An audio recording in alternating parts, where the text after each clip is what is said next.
Jesse and Amanda, thank you so much for spending some time with me. I can't tell you how much this film means to me, being that I have a 13-year-old who is currently blossoming and exploring in different robotics, drama, pentathlon, just trying everything. So to see these ladies on screen, it's really inspiring, and it really shows her that the sky is really the limit. Tell me a little bit about why you decided to make this documentary. Well, maybe for some similar reasons that you were moved by. We have two teenage daughters, and I think we think beyond the experience of making Boy State and the conversation in that film, I think we think a lot about how young women are growing up politically in this moment, about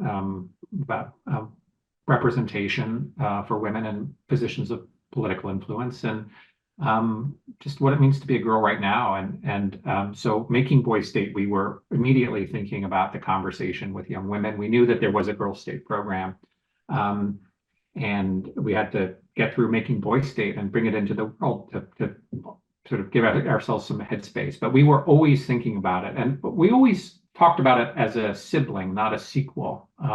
We wanted it to kind of be its own child, as it were, and shared DNA, but very much its own.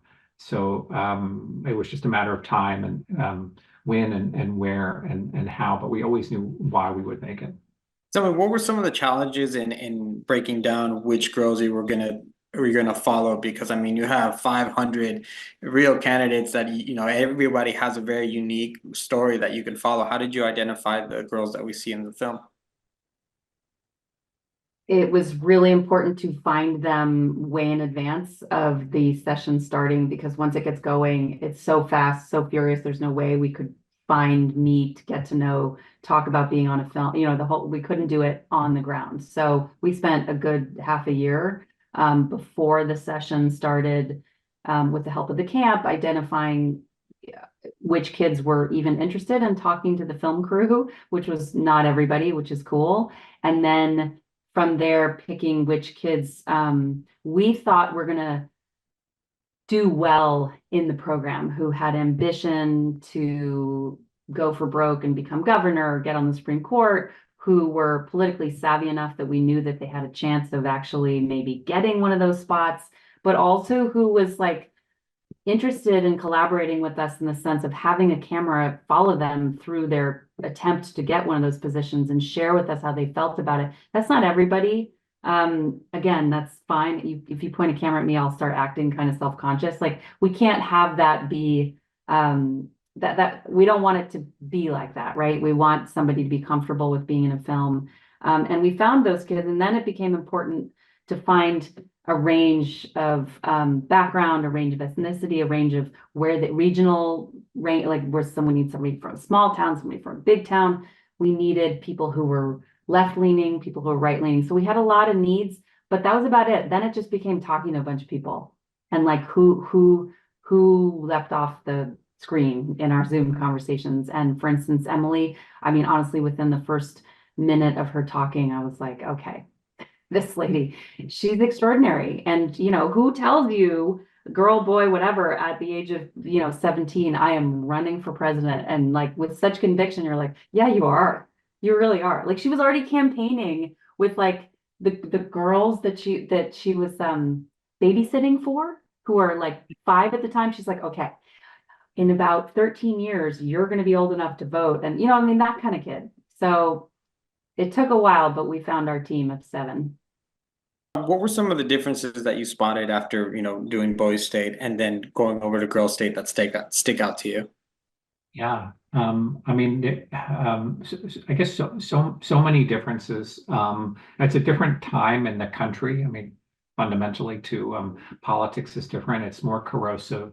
We're more divided. Yeah.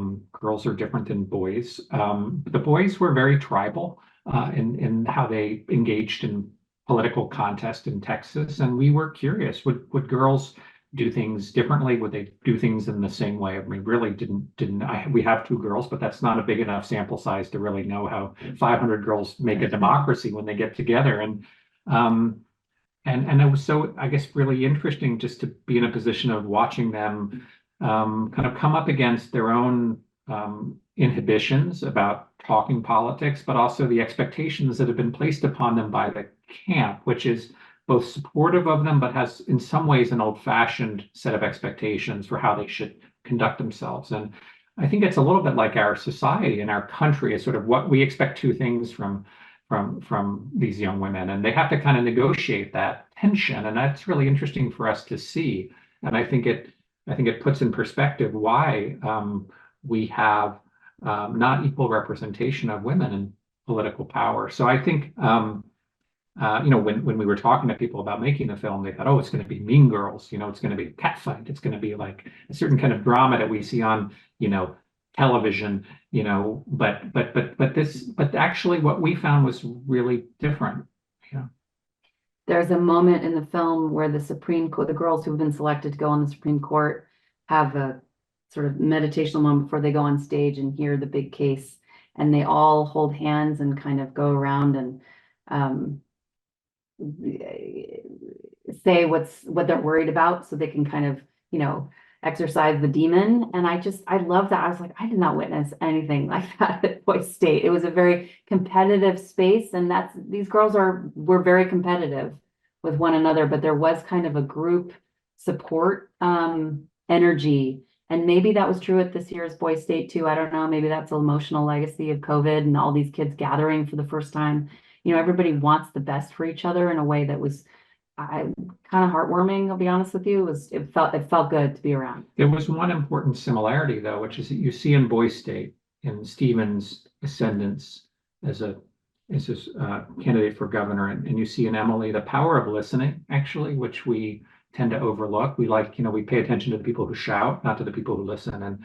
But you see actually in both environments, they're both able to succeed. They don't share the same politics either. They're different, but they're both able to kind of do well, and because they are empathic people who listen and find connection, common ground, and that is a path for success. Yeah, in empathic leadership, shockingly, is effective. Jesse and Amanda, thank you so much for your time. Thank you for the film, and hope to talk to you again. Thanks, man. Bye. Take care.